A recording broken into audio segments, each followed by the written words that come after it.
आज की पहली कहानी महाराष्ट्र के अहिल्यानगर जिले की है। यह बात सन 2025 की है। अहिल्यानगर जिले की एक तहसील है शिवगांव। इसी तहसील में एक इलाका है मुंगी। 12 अगस्त 2025 को इसी इलाके में गोदावरी नदी के पास एक खेत की मेड़ पर एक आदमी का शव दिखाई दिया। मुंगी के पुलिस पाटिल ने तुरंत इसकी जानकारी शिवगांव पुलिस को दी। शुरू में पुलिस ने इसे अचानक हुई मौत मानकर मामला दर्ज किया और बाद में जांच शुरू की। अहिल्यानगर के पुलिस अधीक्षक सोमनाथ घारगे ने इस मुश्किल केस की जांच का जिम्मा स्थानीय क्राइम ब्रांच के पुलिस निरीक्षक किरण कुमार कबाड़ी को दिया। आदेश मिलते ही उन्होंने जांच शुरू कर दी। शेवगांव पुलिस अपनी तरफ से काम कर रही थी और साथ ही क्राइम ब्रांच ने भी अलग से जांच आगे बढ़ाई। पुलिस टीम मौके पर पहुंची और शव को ध्यान से देखा। जांच में पता चला कि मृतक के गले पर धारदार हथियार से चोट के निशान थे। आसपास के खेत मालिकों से पूछताछ की गई, लेकिन वहां से कोई खास जानकारी नहीं मिली।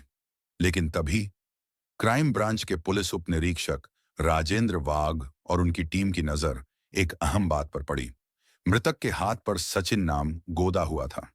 शव गोदावरी नदी के बहाव वाले हिस्से में मिला था और यह नदी पैठन से होकर छत्रपति संभाजी नगर जिले की तरफ जाती है। इसी वजह से पुलिस को शक हुआ कि मृतक का संबंध पैठण या फिर छत्रपति संभाजी नगर जिले से हो सकता है। इसी सुराग के आधार पर पुलिस टीम ने पैठण से लेकर छत्रपति संभाजी नगर जिले के अलग अलग थानों में पता लगाना शुरू किया कि कहीं किसी सचिन नाम के शख्स की गुमशुदगी दर्ज तो नहीं है। मृतक के हुलिये से मिलती जुलती जानकारी इकट्ठा करने की कोशिश की गई। तभी पुलिस को पता चला कि छत्रपति संभाजी नगर के हारसूल पुलिस स्टेशन में एक गुमशुदगी की रिपोर्ट दर्ज है। इसके बाद पुलिस ने उस रिपोर्ट में दर्ज गुमशुदा शख्स के परिजनों का पता लगाया और उनसे पूछताछ की। घर वालों ने शव के कपड़े और अवशेष देखकर पहचान की। पता चला कि मृतक का नाम सचिन पुंडलिक ओताड़े था। उम्र 32 साल। वह छत्रपति संभाजी नगर जिले के कोलठाण गांव का रहने वाला था। पुलिस ने काफी कोशिशों के बाद उसकी पहचान तय की। किसी भी केस में मृतक की सही पहचान होना सबसे जरूरी कदम माना जाता है। पहचान पक्की होने के बाद पुलिस ने उसके भाई राहुल पुंडलिक ओताड़े से शांत माहौल में पूछताछ शुरू की। क्राइम ब्रांच की टीम अब हर पहलू पर गौर कर रही थी और छोटी छोटी बातों को भी ध्यान में रखकर जानकारी जुटाने की कोशिश कर रही थी। सचिन का भाई राहुल ने पुलिस को बताया कि वह खुद खेती करता है। घर में उनके पिता पुंडलिक, मां जनाबाई, पत्नी जिजाबाई, भाई सचिन, भाभी भक्ति सब एक साथ रहते हैं। परिवार की गुजर बसर खेती पर ही चलती है। सचिन के दो छोटे बच्चे भी हैं। राहुल ने बताया कि सचिन 11 जुलाई 2025 गुरुवार को करीब दोपहर 12 बजे और 30 मिनट पर मोटरसाइकिल लेकर घर से निकला था। उसने किसी को कुछ नहीं बताया और फिर कभी वापस भी नहीं लौटा। घर वालों और भाई राहुल ने आसपास पूरे इलाके में बहुत तलाश की, लेकिन कहीं से कोई पता नहीं चला।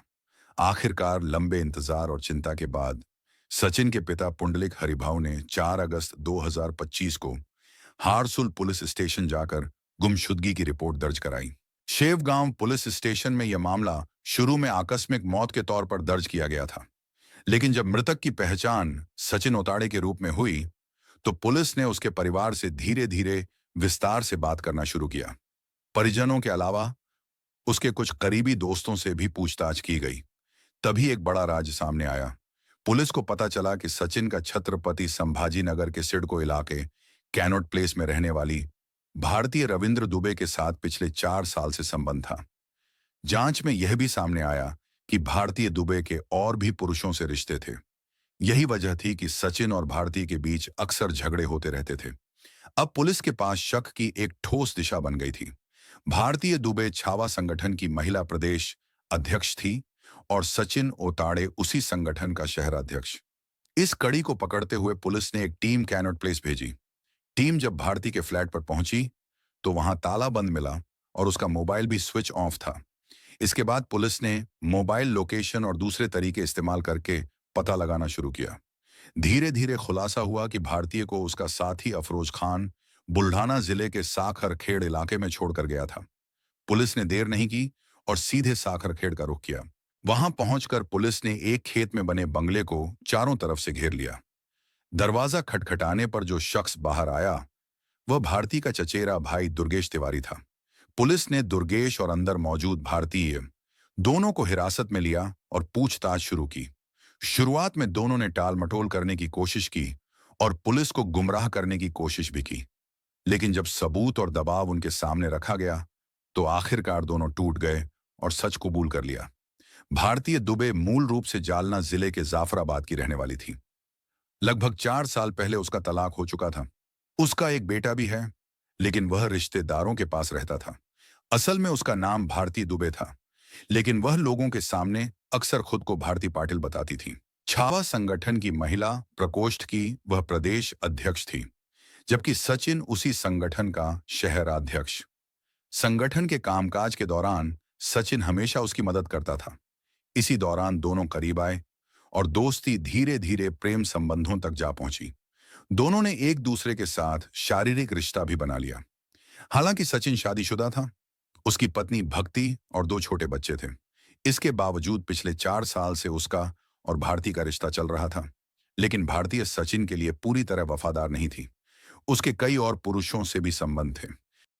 यही वजह थी कि सचिन और भारती के बीच अक्सर झगड़े होते और उनका रिश्ता लगातार तनाव से गुजर रहा था। 31 जुलाई 2025 को छत्रपति संभाजी नगर के कैनॉट प्लेस वाले फ्लैट में शादी का एक कार्यक्रम निपटाने के बाद सब वहीं इकट्ठा हुए। उस समय फ्लैट में भारतीय दुबे, सचिन उताड़े और दुर्गेश तिवारी मौजूद थे। हमेशा की तरह उन्हें शराब पीने का मन हुआ। दुर्गेश बाहर से शराब लेकर आया, स्नैक्स सामने रखे गए और बोतलें खोली गईं। जैसे जैसे नशा चढ़ा, माहौल गर्माता चला गया। भारती पूरी तरह नशे में थी और सचिन पर शादी करने का दबाव डालने लगी। सचिन ने धीरे धीरे भारती की बात टाल दी और उसके दूसरों के साथ नाजायज रिश्तों को लेकर ताने मारने लगा। बस इसी वजह से दोनों के बीच बहस छिड़ गई। इसी बीच भारती ने अपने दोस्त अफरोज खान को फोन कर दिया। अफरोज पास ही मौजूद था, इसलिए वह तुरंत वहां आ गया। उस समय तक सभी लोग शराब के नशे में चूर थे और बहस लगातार बढ़ रही थी। तभी दुर्गेश तिवारी चाकू लेकर आया और अचानक सचिन का गला काट दिया। खून बहुत ज्यादा बह गया और सचिन वहीं ढेर हो गया। उस समय रात करीब 10:30 बजे का वक्त था। अब सबके सामने सबसे बड़ा सवाल था कि शव का क्या किया जाए। काफी सोच विचार के बाद उन्होंने सचिन का शव एक बड़े प्लास्टिक बैग में डालकर कसकर बांध दिया। इसके बाद सचिन का शव अफरोज की कार में बीच में रखा गया और उसे ठिकाने लगाने के लिए पैठन की दिशा में ले जाया गया। तड़के करीब 2:30 बजे पैठन पुल से सचिन ओताड़े का शव गोदावरी नदी में फेंक दिया गया। सिर्फ इतना ही नहीं, जिस चाकू से सचिन का गला काटा गया था वही चाकू भी नदी में फेंक दिया गया। इसके बाद तीनों जालना जिले के साखर खेड़ पहुंच गए। वहीं से अफरोज खान मौके से फरार हो गया, लेकिन भारतीय दुबे और उसका रिश्तेदार दुर्गेश तिवारी पुलिस के शिकंजे में आ गए। इस पूरे मामले में सचिन ओताड़े के भाई राहुल ओताड़े की शिकायत पर शेवगांव पुलिस स्टेशन में हत्या का केस दर्ज किया गया। अहिल्यानगर के पुलिस अधीक्षक सोमनाथ घारगे के मार्गदर्शन में स्थानीय अपराध शाखा के पुलिस निरीक्षक किरण कुमार कबाड़ी, पुलिस उप निरीक्षक राजेंद्र वाघ और उनकी पूरी टीम इस केस की बारीकी से जांच कर रही है। दोस्तों, सचिन ओताड़े का यह खौफनाक किस्सा यही खत्म होता है, लेकिन सवाल यही है कि जब भरोसा और रिश्ते टूट जाते हैं तो अंजाम इतना डरावना क्यों हो जाता है। आप देख रहे थे क्राइम स्टोरीज, जहां हर केस के पीछे छुपी है एक खौफनाक सच्चाई। फिर मिलेंगे एक नई और सच्ची कहानी के साथ। तब तक सावधान रहिए, सतर्क रहिए और अपना व अपने परिवार वालों का ख्याल रखिए।